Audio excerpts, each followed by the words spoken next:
Why did our dear Tobirama hate the loving Uchiha so much? Well, young rascal, I'll tell you right away. This isn't a very simple question to answer, but I'll explain it to you in a few points. Let's go. Point 1 about our Tobirama's passion for the Uchihas, the conflict that existed between the Uchihas and the Senju. Basically, even before our little Tobirama was born, the Uchihas and the Senju were already fighting like crazy. Tobirama was being born and kunai were flying one way, shuriken the other, fireball jutsu on one side, with style on the other. It was total chaos, my friend. So the guy was born, blessing his aunt one moment, and the next day his mom was getting her head chopped off by an Uchiha. And it was the same with his cousins, his friends, his uncles. So, my friend, it's hard for you to like those guys, right? Every day like that, it was a mess. And ever since he was a kid, the guy was trained to kill Uchiha. So from that, you can get just a little sense of the anger the guy had toward those guys, right? But let me tell you, that doesn't even come close to all the anger he had for them, you know? Let me explain another layer. Point 2, the suspicion about the power of the Sharingan. Look, there were two sides. There were the Uchiha, and there were the Senju. On the Uchiha side, those guys were already strong on their own, and on top of that, they had those devil eyes that could see everything, copy jutsus, throw out genjutsu like crazy, and see right through people. It was kind of overpowered. And the Senju, they didn't have anything like that. They just had to be badass, and that was it. You can already see why people would get kind of pissed at the Uchiha, because those guys basically had a cheat code. Tobirama noticed that this devilish power only came from bad feelings. Everyone who awakened that damn Sharingan, it was always in some messed up situation. It was the woman who was killed in front of him. It was the friend who was about to die. It was the other one who had taken a shuriken to the face. It was only in these kinds of, you know, cheerful situations that these guys would awaken the Sharingan and suddenly, look, they'd be all sane, totally aware, like the most sensible people in the world. So it's kind of hard to trust a bunch of guys whose main power only comes from, well, trauma, right, my friend? The Uchiha clan would need a whole lot of psychiatrists. So now we've already got 2 points of Tobirama's discontent, right? Point 3, threat to peace. Basically, after these guys already had Hashirama, you know? Because Hashirama was the man of peace. But after Hashirama had already set things up so everyone could get along and there wouldn't be any more fighting, Tobirama wasn't too happy with that situation. But let's keep going. So, everything was going smoothly. Then Hashirama wanted Madara to be the first Hokage, right? But Tobirama said, no way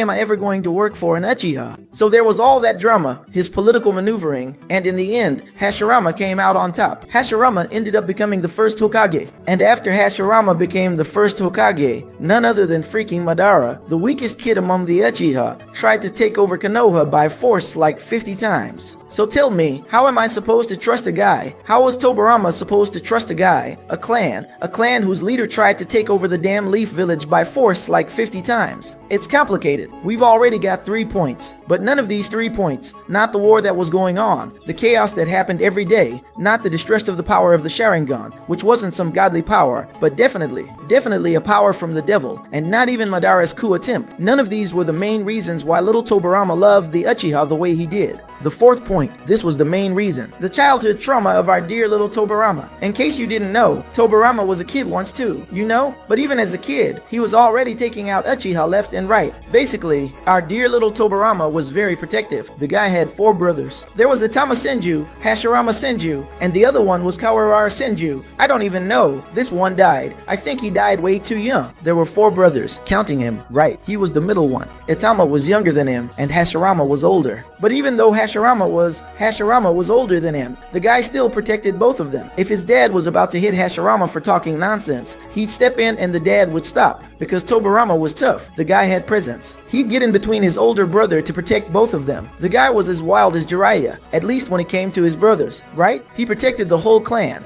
But when it came to his brothers, there was that special kind of protection. Then, out of nowhere, my friend, 5 grown Uchiha ambushed Tobirama's younger brother. The kid was, I don't know, about 8 or 9 years old, something like that. Let me look it up here. How old? Yeah, I asked ChatGPT here, and it said it was between 7 and 10 years old. He was just a kid, a little boy wiping the sleep from his eyes and picking his nose. 5 grown Uchiha ambushed the kid and take him out, and the poor boy is left crying all alone. My God.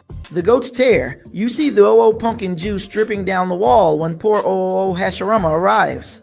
I'd like to see what would have happened if it was Tobirama who showed up there. Good lord, the man would have lost his mind.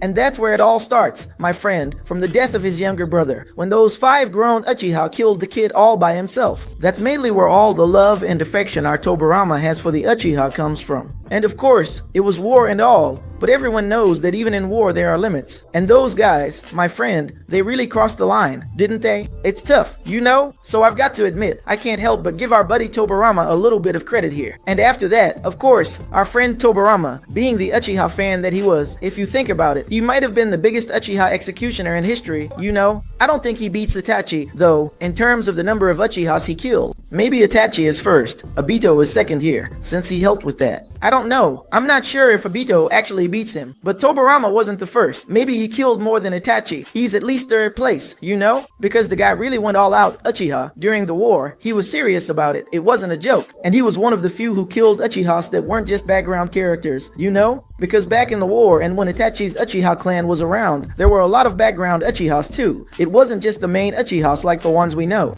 And Tobirama was one of the only ones who killed a main Uchiha. Itachi killed one too, right? That was his own father. But with Itachi, his father actually let him do it, because if they had really fought, things would have gotten messy. But Tobirama, my friend, he straight up killed Madara's brother for real, and that guy wasn't exactly a good kid either, you know? That guy was bad news too. So Tobirama, if he wasn't the one who killed the most, he was definitely one of the ones who killed the most Uchiha. He was also one of the only ones to take down a main Uchiha, and to top it all off, when he became Hokage, he pushed all the Uchiha aside. He was the one who created the military police, which was basically to sideline the Uchiha and keep them off to the side. People think that the Uchiha here, people think that Tobirama wanted to protect Konoha, but I don't think the Uchiha were really part of Konoha for Tobirama, you know?